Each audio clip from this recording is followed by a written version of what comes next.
Hey, it's Steve here with this week's tech tutorial, and this is a free series where every Tuesday I share with you how to do a simple tech task that may come up in your solopreneur business. So this week we're going to look at the 10 most important things to do after you install WordPress. A lot of times, we'll install WordPress and then we're so anxious to get going building out our blog, our website, that we forget to do these things. And these are important things that you want to do shortly after you install WordPress. So today we're going to go over them. All right. So number one, first thing we want to do after installing WordPress is to check for updates. Depending on what hosting you have, they may not always install the latest version of WordPress. So after you log into your WordPress backend, your dashboard here, just click on updates and make sure that you don't have a new version of WordPress out here waiting for you to update. If you do, go ahead and click the update now so that you get your WordPress brought up to the most recent version. The second thing we want to do is change our site title and tagline. So to get to those, you're going to hover over Settings and then go to General. And here you'll see your site title and tagline. Normally with the WordPress installer, it's going to just default it to my blog and my WordPress blog. Not the best title and taglines for your website. So where are these things displayed? It really depends on your theme, but a lot of times these things will get displayed in the header of your website. But more importantly, they also could get pulled into some of the SEO metadata for your website, so they could end up getting, displayed in the search engines, which you really don't want. So you want to go in and change these to the name of your blog. If you have a tagline, enter it here. If not, just erase what's there. Now the third thing we want to look at, and we can look at it while we're on this same general settings screen, is our time zone and date format. So let's just scroll down. Date format, this is going to control how the dates look when they are shown in your WordPress post. So a lot of times you'll have, like underneath the title of your WordPress post, you'll have the date that it was created. And this is showing you the format that that date will be displayed in. So you can change it here or leave it at the default. And then the other thing you want to do is time zone. You're going to want to go up and change this to your appropriate time zone, whatever that may be. There are a lot of options in here, so you're going to have to scroll down and find the appropriate one for you. I'm in the Eastern time zone, so I'm just going to set this to New York. And then be sure you click Save Changes when you're done with that. All right, number 4 is the permalink structure. So again, under Settings, we're going to want to go down to Permalinks. Click on Permalinks. Permalinks control how your URL looks for the various pages and posts on your website. And you can see here the default installation of WordPress is using day and name. So anytime I publish a new page or post on my website, using this structure, it's going to be my URL followed by the date, followed by the name of the post. Not the best structure. You might want that. A lot of WordPress installers use this default setting, which is really bad. So when you publish a new post or page, it's not even going to have the name in it. It's just going to have a question mark, P equals some number. That is very bad for SEO. And SEO is really the main reason why we want to go in and change these permalinks to make them more SEO friendly and help you rank higher in the search engines. So what should you use? I either recommend this post name structure, which is simply going to be your URL and then an SEO friendly version of the name of your post or page. Also, some bloggers like to have the category in there too. So if you wanted to do something like that, you could use this custom structure to kind of add in the category name before the post name. choose the permalink structure you would like to use. I recommend just post name and then click Save Changes. All right, moving right along. Number 5, we want to delete the sample content that the WordPress installer installed for us. So what do I mean by that? Let's go under Posts, All Posts.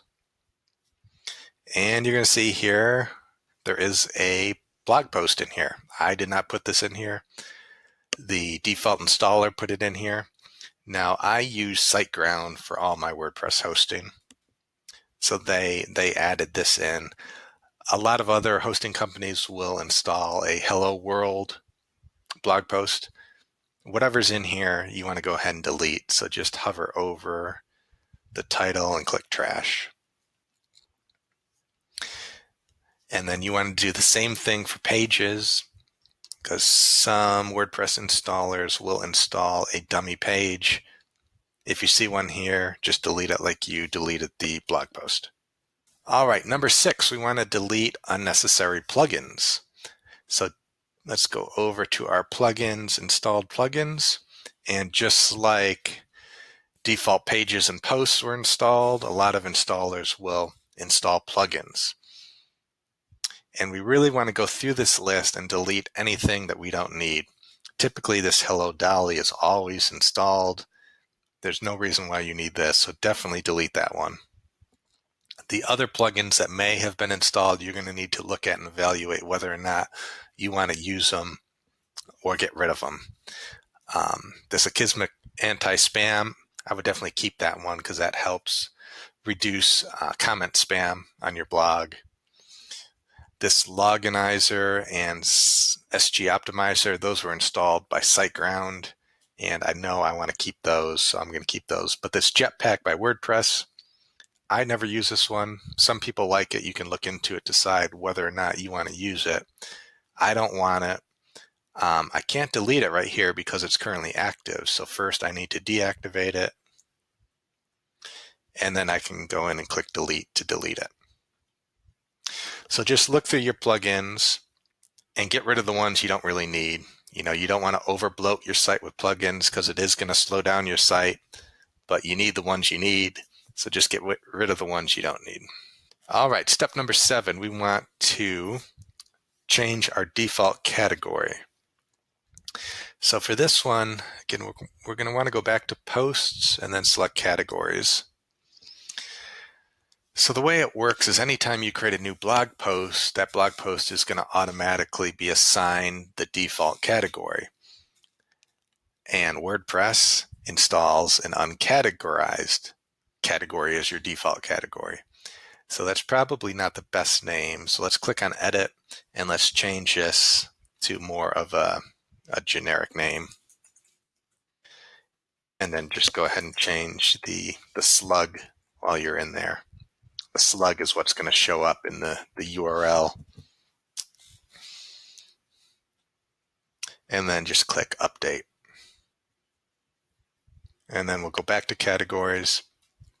So now anytime we create a new blog post, it's going to be associated with this default general category. And then you can change that to a more specific category as you create each blog post. If at this point you know that you're going to have certain categories for your blog, you can add them right here over in the Add New Category. You know, you can just type in the name and then give it a slug.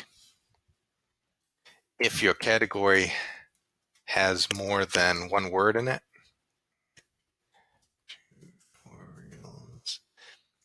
slug can't have spaces, so change the space to a dash. And then just click Add New Category. And there we go. Now we have 2 categories. And then you can select the appropriate one when you create your blog post. You can add these categories at any time, so don't worry about adding them all now. But if you happen to know of some that you are definitely going to use while you're in here, you can just go ahead and add them. All right, number 8 is change our password. And you may or may not have to do this. Let's go under Users, All Users. So in here, you're going to see the user that was created when you installed WordPress. Now, depending on what hosting you have and how they installed WordPress. They may have automatically assigned a password for you. They may have asked you for a password to use. And at that time, you may not have used a very complex, secure password. If you didn't, you want to go in and change it here. You definitely want a very complex and secure password for your WordPress because you don't want any hacker finding his way into your WordPress website. So if you used a simple password, let's go ahead and change it. And how you would do that is just click on Edit under your profile, scroll down to the Account Management section. Now here we can have WordPress automatically create a password for us, or we can enter our own. You see there's nowhere in here right now to enter our own. So you always have to start with saying generate password. And here WordPress will generate a very secure, complex password. I would suggest using this password, but you're probably saying, hey, there's no way I'm ever going to remember a password like that. I'm going to have to write it down somewhere, which really isn't that secure either. You can change this to whatever you want, but if you did want to use this, which I highly encourage, I like using a program called LastPass to remember all my passwords. So you can use a program like this. It's free, but it's an easy way to not have to remember those very complex passwords or write them down somewhere. But going back to this, if we wanted to change this to a more memorable password, you can just overtype it and change it here to whatever you want. Again, I just recommend that you make it very complex and secure. And then when you're done, you would just click on the Update Profile. All right, step number 9, we want to delete any unused themes. So for that, we're going to go to Appearance and Themes. And you'll see here the themes that were installed by default by WordPress. I'm sure you're probably going to be adding your own theme, but for now, let's just go in here and delete the themes that we know we're not going to use. And to do that, you would just click on Theme Details and then Delete.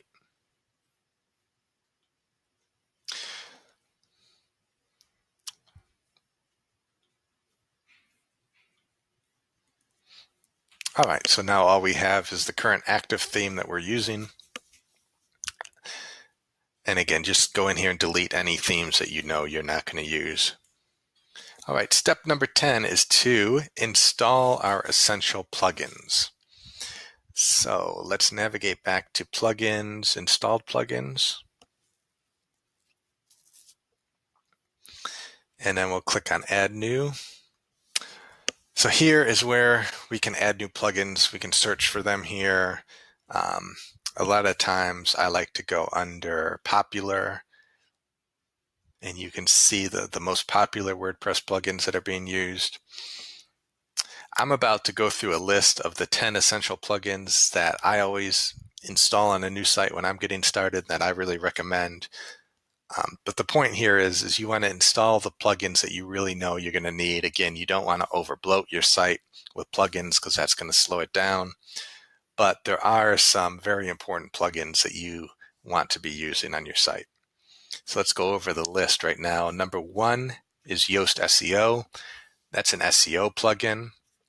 That's going to help SEO optimize your pages and posts. That's something you definitely need. Your theme may have SEO options in it, but I highly recommend using a plugin for your SEO optimization because we tend to change themes a lot. And if you end up changing the theme later and all your SEO optimized titles and meta descriptions are tied into your theme, then you're going to be out of luck because then you're going to have to use a plugin and move them all over to a plugin at some point in the future. Just start out with a plugin, use a plugin for your SEO optimization, then no matter what theme you use, you're going to be good. All right, the second plugin I recommend is Simple Social Icons. And this is a plugin that's going to easily allow you to add social media icons into your sidebar or really anywhere on your site. so that people can start following you on those networks. This plugin is very easy to customize the color of those icons, the shape, and it's a really good, easy one to use. All right, the third plugin we're going to look at is Social Warfare, and this is a social sharing plugin. So this plugin is going to make it very easy to share your blog posts, your pages on your website. Now, this plugin is a paid plugin. Most of the plugins I'm discussing here are free, but this is paid, and I'm recommending it for a reason. It's about $29 a year, but aside from being a very nice looking plugin and it works on desktop as well as mobile, it has some extra features which are really nice in that when you create your blog post, you're going to be able to tell this plugin what image you would like to use for Facebook versus Pinterest. So if you do much on Pinterest, you're going to know that Pinterest loves tall and narrow images, whereas Facebook likes wide and flatter, skinnier images. So what this plugin allows you to do is to upload a different image for each social network, Facebook and Pinterest, so that when someone shares that post on that particular network, it's going to use the right sized image. All right, the fourth plugin is Updraft Plus, and this is a backup plugin. Now you need to be backing up your WordPress website. A lot of hosting providers don't do backups for you. So you want to make sure you always have a backup just in case if you do something to mess up your site, or if, somehow a hacker gets in there and does something, you want to have a good copy to go back to. Updraft Plus makes it very easily to automatically schedule these backups to run daily, weekly, or monthly, whatever you want. And it'll even take those backups and move them over to Google Drive or Dropbox or Amazon, or email them to you, wherever you want to store them. So it's definitely a must-have. Plugin number 5 is WP Smush. So what this plugin is going to do is when you upload an image to WordPress, it's going to optimize it even more and reduce that file size, but it's not going to take away from the image quality. So in the end, your blog posts are going to load faster because they're loading smaller file-sized images. All right, plugin number 6 is WordFence. And again, I've talked about the hackers that are out there. This is a security plugin that's going to make your WordPress site even more secure and harder for those hackers to get into. Plugin number 7 is Contact Form 7. Just about every website needs a contact form. This is a super easy plugin to use to easily add a contact form to your website. Plugin number 8 is Opt-in Monster. Again, this here is a paid plugin, but it starts out at about $9 a month, but it's going to easily allow you to add opt-in forms onto your site, into your blog post content to help you build that email list. And building your email list is so important. You definitely need to have some kind of opt-in plugin. There's a lot of them out there. Opt-in Monster is one of the best, and like I said, it starts out at like $9 a month. Plugin number 9 is some type of Google Analytic plugin. I like Google Analytics by Monster Insights. It's very easy to use, and it allows you to easily add your Google Analytics script onto your website so that your visitors start getting tracked and you can start seeing statistical data within Google Analytics. And the last plugin I want to talk about is Pretty Links Lite. This is a plugin that's going to allow you to create your own short links for your content. This is very important if you're doing any kind of affiliate marketing because it allows you to cloak those affiliate links. But even if you're not doing affiliate marketing, this is a plugin that just about every site needs because it's going to allow you to create a short, rememberable URL for a link that may not be as easy to type in. So for example, if you have some sort of giveaway that you're using to build your email list, you can easily create a short link for that, something like the name of your site wordpress.com/free. And you can use that URL, in your social media, on your podcasts, on your webinars, something easy for people to remember and type in, but it'll redirect them over to that original URL, which may not be as friendly. All right, so those are the top 10 essential plugins that I recommend you install on your site. And that wraps up the 10 most important things you should do after installing WordPress. So I hope that helped, and I will see you again next week with next week's tech tutorial.